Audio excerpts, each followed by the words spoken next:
Welcome to Knafs at Night, I'm Austin. I'm Ben. And today we are testing the best ways to remove rust from your knife according to the internet. So I peed in a bottle for science. Let's go! So here's what we did. We took 8 Opinel knives and we sprayed them with salt water and left them alone and sprayed them again and sprayed them again. Yeah. And essentially we've got 8 rusted knives. Now some of these processes that the internet suggested to us take a little bit of time, so we left it overnight to try it. So the first one we got here, Austin, is the before shot of the Coke knife. Oh yeah, look at that patina. Look at that patina, man. Yeah, That rusty patina. Yum. Now, here is your after shot. You ready for the grand reveal? How'd she perform? Holy smokes, man. Oh my Look gosh, it looks amazing. It does. First take. It looks rusty. A little bit. Patinaed. Should we wipe it down? Wipe her here? down. It looks like it might be on the surface though. It almost looks like it's floating in there. Oh, look at that. Wow, Look so at that. much came off of that. Tons, man. So this is a high carbon steel. Opinel uses high carbon steel. It's XC90. Okay. It will rust just if you look at it. Yeah. So that's why we chose it. We were like, we want a steel that definitely rusts. Love it. But check out, wow, that like textural. Oh yeah. I'm not giving this a high score, man. Yeah, that for left rust removal. If it maybe removed some rust, it added some of its own It something looks cool. on there. Yeah, very cool. But yeah, in terms of rust removal, I mean that's like, I don't know, 2-star, Maybe 2. 1-star, Because it 2-star? started looking like this. Yeah, there's definitely improvement, I would say. I don't know, man. I think It's- it just like covered it up. This blade is black, right? That's not like a trick of my eyes that I'm seeing. No, it started satin. Right, and it has turned black. Oh, yeah. So when I was a kid, we used to clean our golf clubs in Coca-Cola. And it they were worked? like extra dirty, and Okay. it would corrode away all of the dirt and stuff like that. I'm going to give Coke like a 2-star. 2-star, that's I where mean, my it head looks was cool. at. I think the second star is for looking cool. There you go. Otherwise, like rust removal, Yes. that's like a 1, man. Yeah, didn't do the most. No, for not sure. at all. On to the next one. Next up is the potato method. Now, Austin, in the very first Knafs product I ever made, Mm-hmm. we talked about rust removal, and one of the methods I put on there is a potato. So Cool. the way this works is you take a potato, and by the way, there's your before. Ooh, even just that. Yeah. Interesting.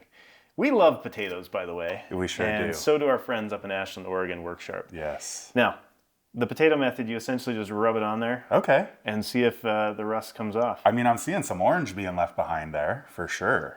Now, do you think these are just going to patina as we do this? Like, I I tell you, Opinel, you look at it, it patinas. So yeah, I don't know anything about patinaing an Opinel other than sticking it in a fruit, but I would assume that you could probably do the same in a potato and get some Okay, patina. let's wipe this down. Highly scientific. Yeah, a little bit Oh. of both worlds. Here. Look at that. Scrub it is what the instruction we're getting. Oh, Jamie's telling me to scrub it from behind the camera. Like hardcore scrub it, Jamie, with the potato? All right. I will do as instructed. Yeah, we'll keep all of our fingers though. We will. Yep, We that's the like our goal. fingers. We do. Dexterous. I'm going after it. Ooh, check that out. So far, I'm fairly impressed with the results. I mean, though. it took off the rusty rust, but Yeah. not necessarily the patina. Yeah. And maybe this is flawed in that, like, the patina just comes off. I should have done more pH research, like how acidic is a potato? I'm sure it depends. Okay, I want to try something else here. So before we started this one, we actually tried to rust a whole bunch of Lander 1 knives. And turns out D2 steel does not rust as much as we thought it would. Tough in terms of rust. So the reason rust happens is a lack of chromium content. Okay. D2 has chromium. It's like almost 6% chromium. Yeah. So to be a stainless, it has to have, it's a debate, but around 11, 12% chromium. in it. Okay. D2 does not. Yeah. But I am curious. I want to see if just this potato will take off these spots right here. Halfway there. Okay, kind of. okay, play this game with me, Austin. Let's Did you see that? I'm seeing the remnants of what used to be rust. Okay, that's pretty cool. I mean, first of all, you chose a great knife with a great engraving. Austin and Austin Come on and now. Come on. Let's go. I wonder. I know what that's It's from. just a blem. Testings for laser engraving. Okay, this is actually pretty cool with the potato. On the Opinels, I don't know that we're going to get that patina off, but check out what it's doing to this D2 Lander 1. Yeah, I wonder if that speaks to like how deep the rust can penetrate, you know? Yeah. Into the D2 versus the, Oh, that's the fascinating. Opinel. I'm amused. XC90. I'm going to remember that because it's a Volvo car. I actually, when I looked it up, I was like, oh, this is a Volvo. Yeah. Interesting. So the potato method, just okay on the Opinel. Yeah. You can see the before and after on this thing. It removed the orange rust on it. Right. Left with the patina. You can see like where the rust was formed at least, you Yes. know? If it's not red and rusty anymore, you can still see the remnants of where it was. Fascinating. I'd give the potato method like a, Is that a 3? I'm borderline 4 because I haven't seen the other ones. Yeah, I might change my score. We're blind guessing so far. We are. Yep. So I'm gonna go 3.5, 4. I like 3. Yep, on this one. Okay. Room for improvement still. I like it. Next up, we have Scotch-Brite. The internet told us to use Scotch-Brite on this thing. So this is more of an abrasive method, right? Which I think is an interesting. Like you got chemical methods and you got abrasive methods. This is gonna be abrasive. Would you like to do us the honors, Austin? I'd love to. This is probably how you would like start rubbing some rust off of your car or something. You know, you'd use like a light abrasive like this. So yeah, let's try some Scotch-Brite and see what we can do here.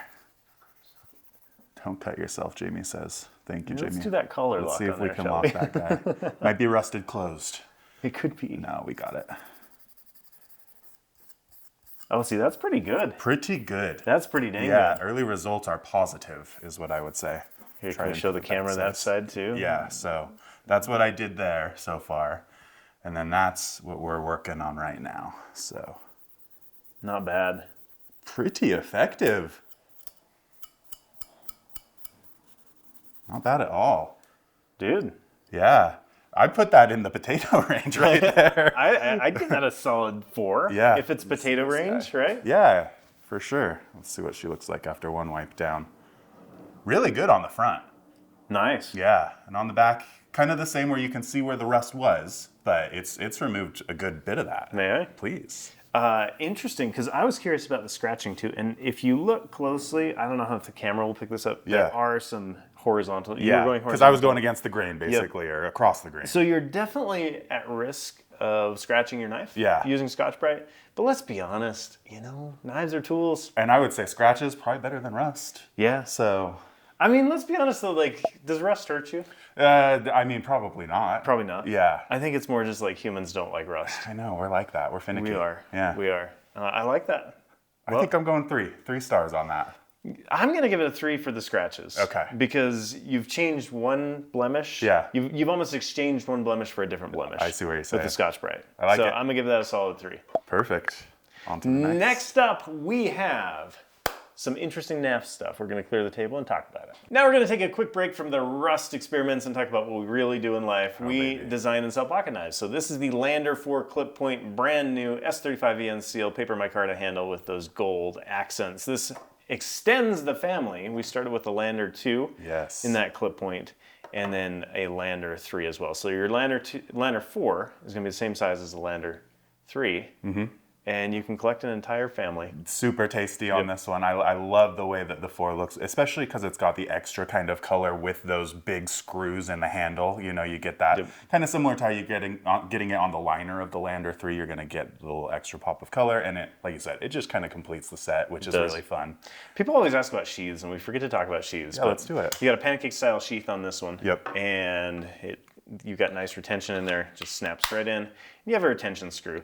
Not necessarily entirely necessary to have a retention screw on that, but I also feel like if you really want to lock that down so it doesn't go anywhere, you can lock it down with a belt loop. Yeah, and like all products have flaws to some extent, right? So it could come a little looser than you prefer, and you can easily then just tighten it down and make your own adjustments. Make yourself happy there. So if you like it, it's called the Lander 4 clip point. Get one today. Next up, we have salt and vinegar. This one was commented several times in the subreddit that was the inspiration for this episode. It was in Our Survival, which I thought was really interesting because a bunch of survivalists saying, how do we remove rust from our pocket knives? Interesting. So, I definitely would have guessed knives, and salt and vinegar makes me want chips immediately. Dude, we should have brought some chips. We should have brought some chips. So we took about a tablespoon of salt and dumped it in this one, so you can see the before picture. Yes. And a grand reveal on here. Dun, da, da, da. That's pretty clean, man. This one, just face value, looks like the best yet, maybe. Yeah, straight out of the bucket here. Really Is that a bucket or a cup? I'd call it a cup. It's a cup. Yeah. Okay, next up, let's wipe this thing down. I'm actually curious because I don't see any rust on this thing. I love that these are all like kind of blackening the blade. Oh, wow, look, it all came off though. That's amazing. That's crazy. So you've definitely got this permanent, I want to say permanent patina, but maybe not. Look at that, man. Yeah, it's definitely taken off like sort of the glossy finish of the knife. It's a lot more matte now. Like you look at the original. Yeah. You're not going back to the original for sure. But look at that interesting patina. But that's what rust is doing, right? Is it's kind of changing that top surface, like the chemical composition, basically. Yeah, on the do you want to know top how it surface. works? I would love to. This is from Knifes Steel Nerds, and I'm not nerdy enough to know all the things, These but guys are Laren best. has this on his website. So you basically have oxygen combining with iron, and if you have a stainless steel, so more than 11% chromium, it creates a passive film when rust tries to form. Okay. If it's less than 11% chromium, you get rust on these high carbon steels. Interesting. And so basically what you're getting is no passive film, and you're getting rust instead. Yeah. So Laren has an entire, we'll link to this in the comments or in the description. He has an entire section on rust and how it works, which is really cool. I wish I were a scientist. I am not. But we leave that up to the actual people who do the science. PhDs. Yeah, the Larens of the world. Dude, I'm do going to that. give this one like a solid, like, I don't know, 5? Straight up, this might be a 5. Like, if I'm looking at it, aside from the black discoloration, this has removed all of the rust as far as I can tell. Even, we look really closely in like the stamp, the Opinel Carbone on there, and I'm not seeing any remnants. There's left. no actual like oxidization that you can see on there. Yeah. Obviously, patina is a type of oxidization. Right. But interesting. I want to try something else, Austin. Yeah. So another D2 blade from a Lander 1. Okay. Can we just dip it in there? Dunk that sucker. Let's go dunking. Yeah. Talking about all kinds of food. So they say you're supposed to soak it overnight, but I'm just curious. This is a simulation, an overnight simulation here. If you speed it up, it'll look just like I'm sitting overnight. Okay, check that out. Did you see that? Did you see that? Wow, I can see what's left on the paper towel. Wow. Interesting, huh? That is amazing. Because this hasn't been soaked. This is just like... Yeah, just a quick dip. So vinegar and salt. This was put in the kiddie pool. Yeah, man. Dude, even look at like, you can see in the yeah. water. It's look in turning, the water. I don't know if you can see that on camera, but let me stir it around again some for you. floaties. There's also a nice little clump right at the bottom of some orange rust. Yeah, that's impressive. I'm gonna give that a 5, man. Yeah, 5 for sure on my end. I think we could go higher if it didn't blacken the blade. Is there a 6 star? I'm not sure. I think that's the XC90, man. Like this steel wants to just be dark, you know? Love it. Interesting. That's a fun one. Put those two together. That's fascinating. We'll keep those. Next up, we have Evapo-Rust, and this is actually the only like commercial product. Yeah. Unless my urine is a commercial product, not yet. Yeah. Can I say that? We're gonna batch it. It's small batch only. But this is one designed specifically for heavy-duty rust removal. Cool. So we threw number 8 in there. Little CLR adjacent action. Yeah. Let's see. Let's see what we got. Oh, interesting. I was expecting a top tier result. I will be honest. And I think we've got but with this top tier. this XC90 steel, like can you get top tier? Right. I think that we're seeing a similar result that we did with maybe the potato and the the rust is all gone, the patina is still there. Exactly. Yep. You see the scars of where it used to be, but there are no longer the open wounds that are the rust. Wow, that was poetic. I'm learning from the best over here. Ben loves to speak in those sort of terms. I do love metaphors and poetry. Interesting. Can we dump a D2 blade in there? Of course we can. So just a little rusty D2 blade around the pivot there. We'll build up. We're just gonna go for it. You probably already said it, but we initially set out to do these on these D2 blades, and we just had a hard time getting them to rust. We'd water them salt water every day for weeks, and they just weren't rusting, as Ben explained, probably because of the higher chromium content for a corrosive steel. I hear a lot of guys that are like in Florida, and they will take a D2 blade and they don't want to carry D2 because they're like, I sweat on it and it rusts. That has been an interesting experience with this because I thought this was just going to like roll over and rust. Yeah. And it really, I mean, you can see spots on it. Right. But it didn't roll over the way I thought it would at all. It has been fascinating. But let's look at this front. You can see those spots on there. I'm just going to wipe it down. These are sharp knives. Jamie asked, do you want them non-sharp? And the answer was not for science. Real world test here. Absolutely. Okay, check that out. That's with the Evapo-Rust. Okay. And that's pretty clean, man. Pretty good. I'm going to go after the pivot here for just a second. Yeah, that's where the big rust was. Not bad, man. Really good. I'm going to give that a 5 out of 5. Yeah, I think based on my scale, I'll probably give Evapo-Rust in general a 4, but on the D2 blade, 5 out of 5. It did great. 4 stars. We know someone like that. We do. That's right. That's super interesting. Super cool. Okay, we're on to the aluminum. Here is the before shot of the knife. with the after here in just a minute. This one, this is a rusty boy. Yes, it is. Okay. Do we think aluminum's going to handle the task? I don't know. It might scratch it. Yes. I think there have to be points deducted for scratchy scratches. I definitely think we're going to see some scratches, but I'm excited to see the result. So what I like to do is take a little aluminum, dip it in a little water, and then you're just going to rub it. I've never done this before. That's exciting. I've done it before, and I tested it this morning on some of Athena's bad kitchen knives. It makes a lovely sound. It does. It's going to scratch. You can just hear it, feel it.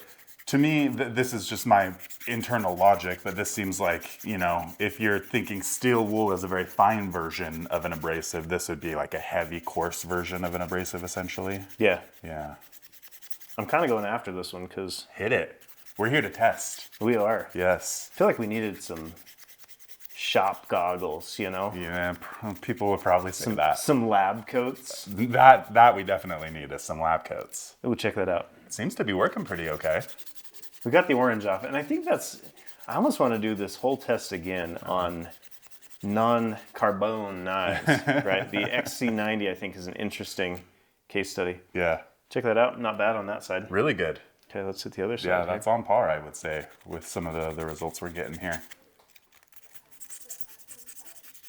Ooh, yeah, scratchy scratch. I'm excited to see what we've left behind, what marring we have done to the blade. Yeah. That'll be exciting. You know, I think if you're working on a kitchen knife, I'm ashamed of my kitchen knives. We're this far into the video, we can talk about this now. Yeah, people are watching.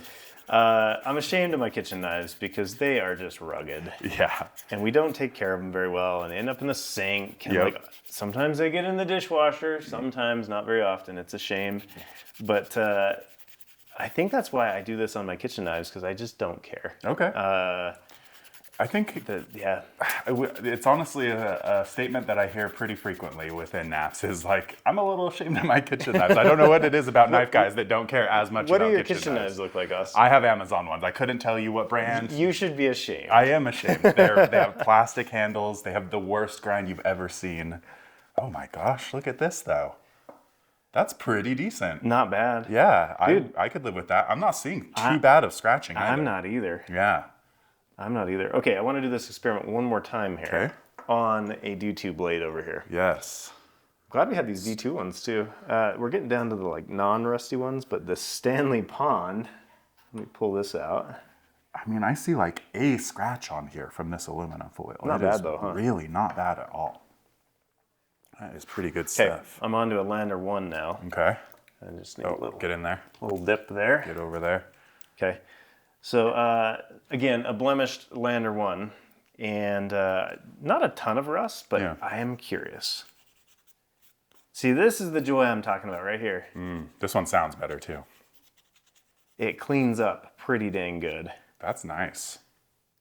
Not bad, man. I would say pleasantly surprised by aluminum foil. And something that you probably just have on hand. You probably have a lot of this stuff on hand, but you may not have Evapo-Rust on hand or something like that. So. Right. If you're looking for a cheap method, this is probably the way to go. That's cool. I'm going to give that... It's not Evapo-Rust. Yeah. But it didn't patina the blade either. The Evapo-Rust patinaed. True. I'm going to give that a 5. Really? I think I'm in the, like 3-4 range. 3-4? Yeah, okay. Maybe a 4. I'm just seeing like a lot still in that the that might have been me not working Well, of hard. course, but I think that's a byproduct of your medium, your media there, which is like you can't get in that little crevice. That's fair. Okay. So you can have your score. I'll be a tough grader. I'll be bad cop in this scenario. That's all right. I like it. Yep. I like it. Every time we do this show, we have a Moon Crew moment, and now it is time for the Moon Crew moment. We'll be back to Rust in just a minute. Jumping into the Moon Crew this week, we've got 3 posts as usual, and the first one from our own Robin Wilson here on the Moon Crew. She has a very custom, silly little potato lanyard. I love potatoes. Bead. Yes. Yep. So we, our trip out to Workshop recently, we took these little resin potatoes and hid some around the office. I think this may be the first time I'm publicly saying that. Oh, really? Yes. So these were actually part of my trip out to Workshop, that we would hide them around the office. You just dropped them everywhere. Legend. Yeah, anywhere Legendary. we could. So we left maybe 15 or 20 there. I brought some back, and then Keith was like, that would make a perfect little lanyard bead. So he drilled one through. Robin has one now, having some fun. That's amazing. It was the best. Well played. Yep, it was the best. Well played. Yep. Next up, we've got Sean here. He's showing off his Jeremy Sires Lander 2.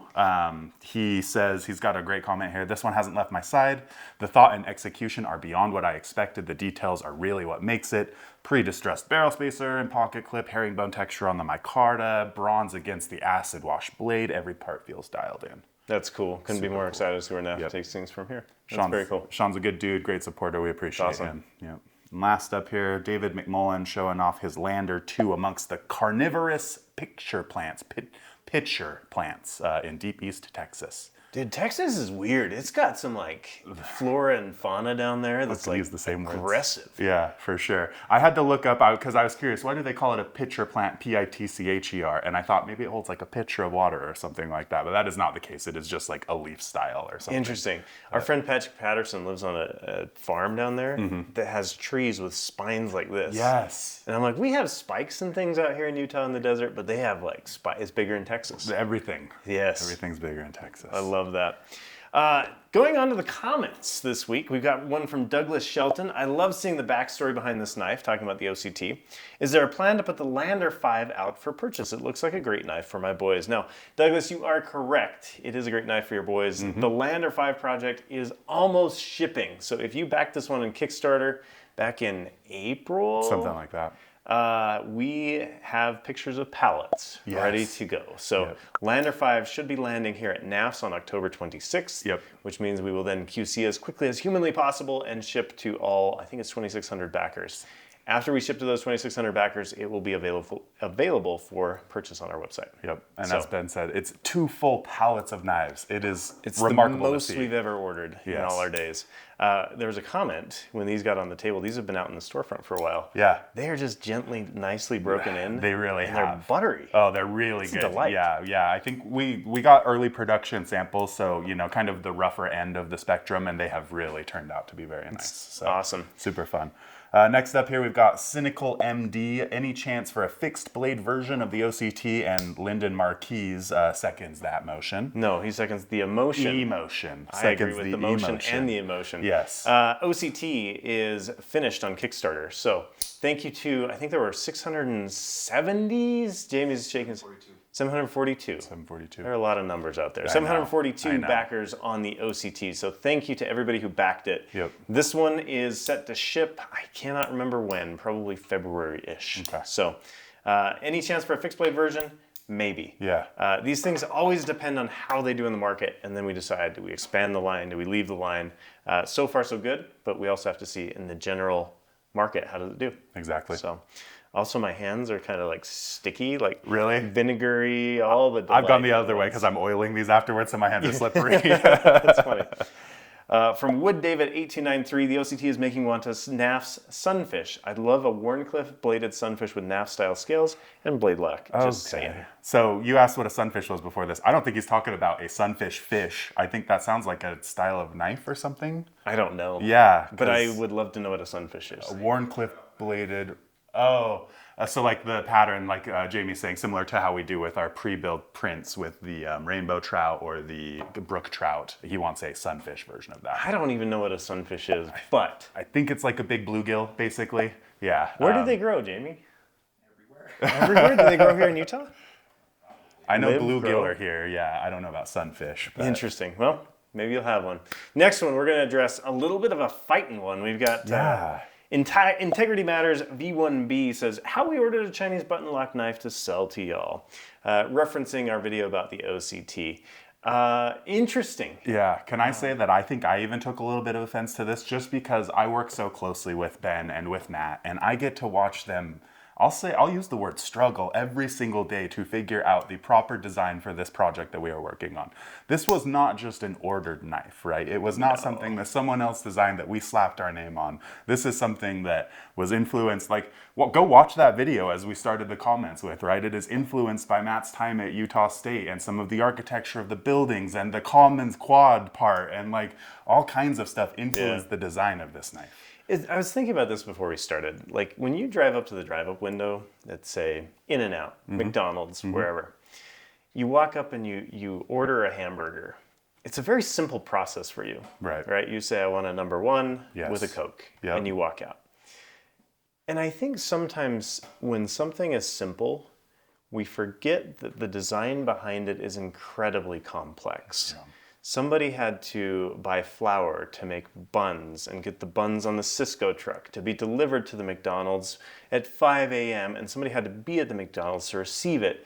And all you wanted was your like $3 hamburger, and you got it. And that is the beauty of design and logistics and operations. All of those things come together in a way that you show up to McDonald's and somebody hands you a hamburger. It's miraculous. Mm-hmm. And so I think I take offense to this because it denigrates the humans involved in the process. Yep. Not just the humans in our building, but it denigrates the humans in China as well, who are incredibly talented at what they do. Yep. And for me, I've heard Nick Shabazz say this a bunch, it's quality, not geography. And I think that's complicated because you can bring in the geopolitics into anything. But the reality is things do not happen without humans behind them pulling strings, making things happen. Mm-hmm. Even if we just had ordered this from a Chinese company and said, make this for us, what a complex process. Right. In the same way that McDonald's is an absolutely complex process. Yep. I've waxed poetic. You're welcome. Integrity Matters, V1B. Thanks for being part of it. But Appreciate wait, there's you. more. I got one more Oh boy, thing. what have you done? So, this is a gift from a fan. That fan's name happens to be Patrick Patterson. Oh boy, what have you done? If we have seen the Space Kitties on the wall behind us, the murals, the collage of AI art back there, he has. Oh no way! So you This guys, is so cool. you guys may not know because it may not be Ben's favorite part of his life, but he has a cat. Oh. So tell us about your cat, Ben, and then I will tell you that this is that cat, in fact. So there I was. I was coming home from work or something in the evening. I get home about 7:30, and I pulled into the garage, and there is a cat carrier in my garage. We don't have cats. And we don't have cats because pets are complicated. You got to take care of them when you're gone. Like they are a thing. Their responsibility.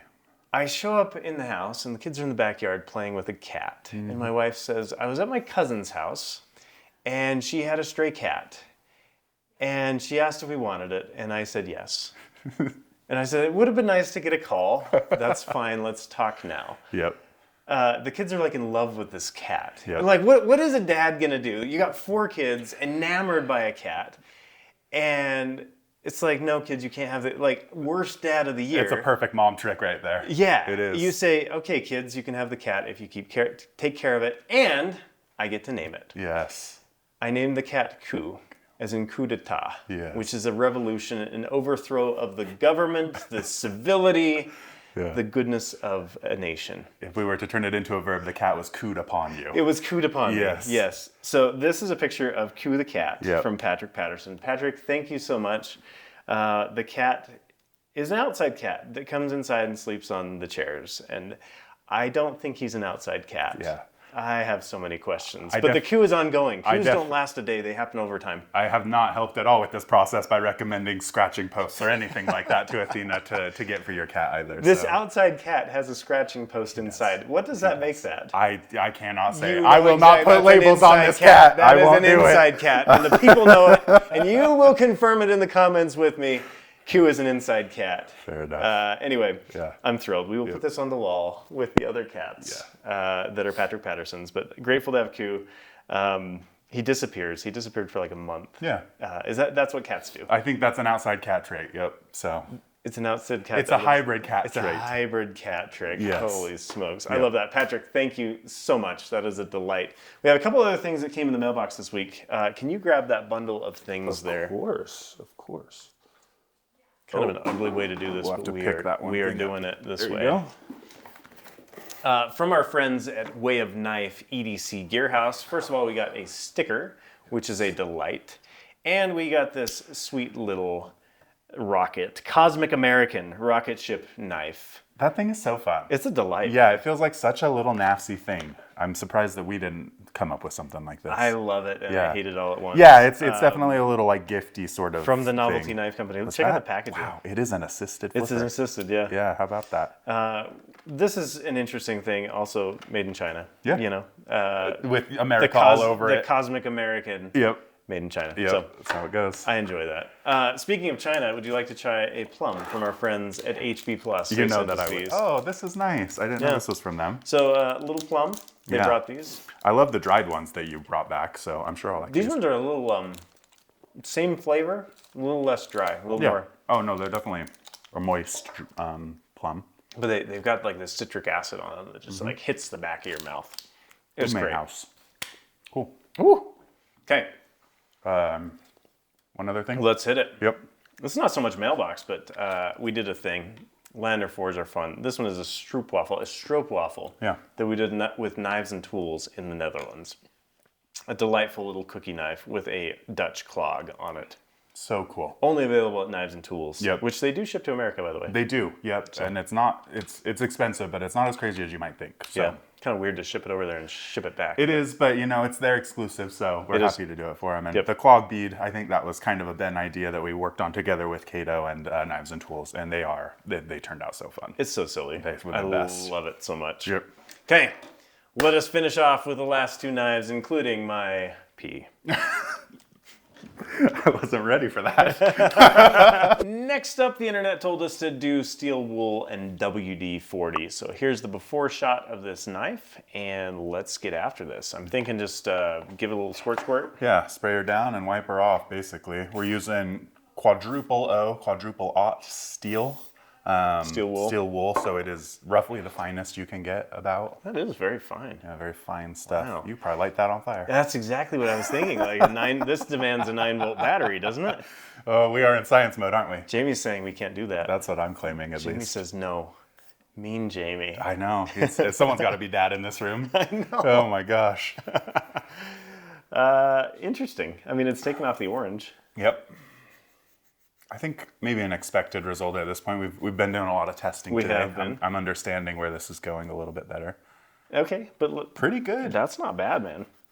I feel like, not to get ahead of myself, but I wonder if this should be like a finishing step. Maybe you could use another, I don't know, like the Evapo-Rust or something like that first, and then finish it with steel wool or something. I feel like I'm getting lazier too on the scrubbing as we go along. I'm like, okay, I understand what it's doing. Right. But I'm going to be a little less lazy on this one. Great. That's not bad, man. Pretty good. That's pretty good. Yeah. I mean, WD-40 says don't eat this stuff. So maybe not on your kitchen knives, but also I just kind of feel like if you're cleaning it afterward, right, you're probably fine, right? Displaces this is not medical moisture. Advice, but, Yeah, this should be, it protects against rust and corrosion on items like tools, bare steel, outdoor equipment. So this should be exactly what we need. Not bad, man. That's cool. I feel like WD-40 used to be so much more ubiquitous. I miss those days. It was like all you needed. It's like the Windex from the My Big Fat Greek Wedding. Yeah. Yes. That's a good scene. Yes, that is a great scene. I like that one. That's not bad. I didn't go to town. I think if you went to town, your results would be even better. Yeah. But I'm gonna give that a solid 4-ish. I think 4 is where I was thinking. Yeah. Super interesting. Should we try it on a pivot over here real quick? Oh, because of course we should. We're here. We've got D2 to test. We do. Just Let's a little bit. test This is kind of our... Is this a test group or just like, I don't know, curiosity? I think sometimes science wants to be so formal. Yeah.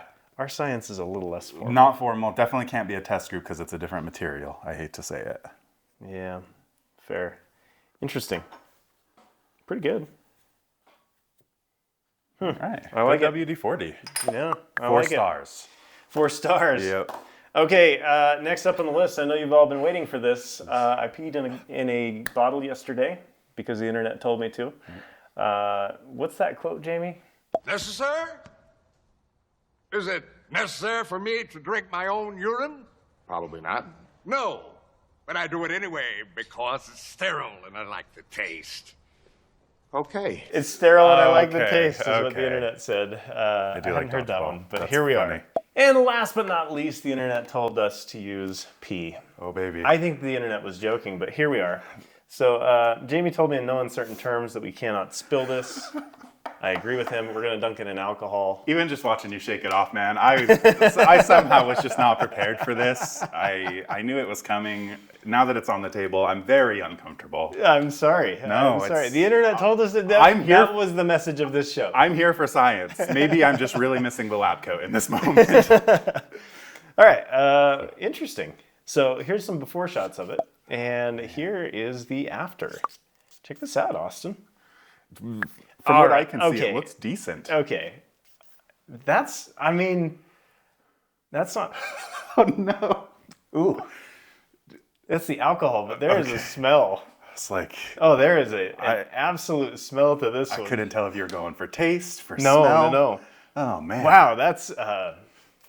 what did the kids say? Dank? No, I don't... I mean, maybe, but I don't know. That's pretty bad, man. Give me the handle of this knife. Let me see this thing. Smell it. I'm not going to smell it. Smell it, Austin. Come on. Okay, I'll smell it, but first impression is really good, actually. Not bad, man. No, it smells like pee. Does it? Oh, pee and alcohol? Alcohol. Oh, man. That's pretty gnarly. Here, should we dunk it again? Go for it. Dunk it in alcohol one more time. In terms of performance, though, it's up there.